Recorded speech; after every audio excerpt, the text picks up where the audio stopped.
And Mr. Manjeev Puri now joins us from New Delhi. Mr. Puri is a former Indian ambassador to Nepal, the European Union, Belgium and Luxembourg, and a deputy permanent representative of India to the United Nations in New York as well. Ambassador Puri, welcome to DD India.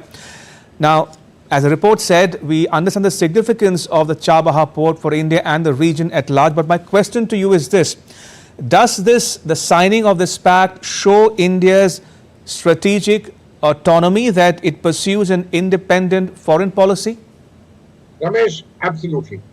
I mean, India, in my understanding, must pursue a strategic autonomy and independent foreign policy. This is a symbol, a manifestation of that. Let's look at the situation. Central Asia, and let me say in our extended neighborhood, Afghanistan. Now, we all know what happened there when the Americans went, Taliban came in. But does it mean that India has no interest and you can leave Afghanistan just because Pakistan will not let you have transit? No. And so we spoke to Iran and started the idea of developing the Chabahar port, which is an alternate route to reach Afghanistan. We've done well. We have now taken this thing forward and started development of the port itself. Secondly, we looked at other possibilities from Iran, especially given the fact that the Iranians and the Russians have good relations. What about developing a north-south corridor? And that too gets a fillip by this. Now, I'm sure there would be some, in fact, a number of others who would look at this in an askance. But, you know, we have to pursue things which are in our interest. And I want to remind you of what I heard the External Affairs Minister say. Connectivity is critically important.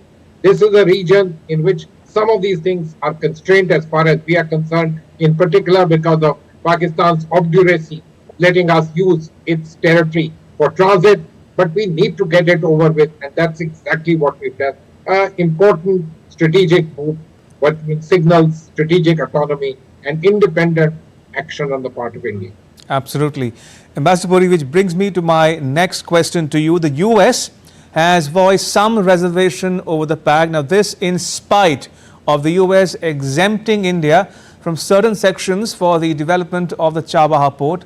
What explains the US change of heart? So, Ramesh, I won't say it's a change of heart, but it's a change of what's happening in the world today.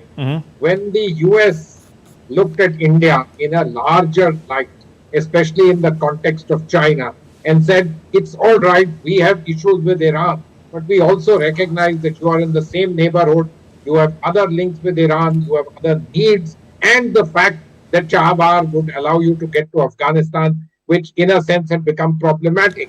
So they looked the other way. But now look at the situation in the Middle East. You have this Israel-Gaza-Palestine affair in a full-blown manner, which is taking place there. Right. The Iranians and the Israelis have actually had attacks on each other. Now, they may have cooled things down temporarily, but that particular rivalry remains extremely important. And so, with the US being the principal, let me say, backer, supporter, and a country that holds Israel's back, at a time like this, they obviously can't be saying anything which is good for Iran is okay. They have to voice their reservations about it. And I would say that, you know, they would have wanted it at a different time and so on. But look, we also have to pursue our interests. And as this project was ready and it could be done, we had to go ahead, and the Iranians were ready. Why not? It also has good signaling that India follows an independent policy suiting its interests. That these converge with many in the world is something that we desire, we are happy to do. But essentially, we have to do things which are in the interest of India. Indeed. And what you just said, Ambassador Puri, gives me a perfect segue to my last question to you. Would you agree that India has successfully handled its ties with the Arab world and the Gulf over the past decade? India-Israel, India, the Arab world, and India-Iran ties? So, Ramesh, I will very much agree with you there. But let me, if you allow me to say so, or even longer than 10. You know, we've had excellent relations with the Gulf.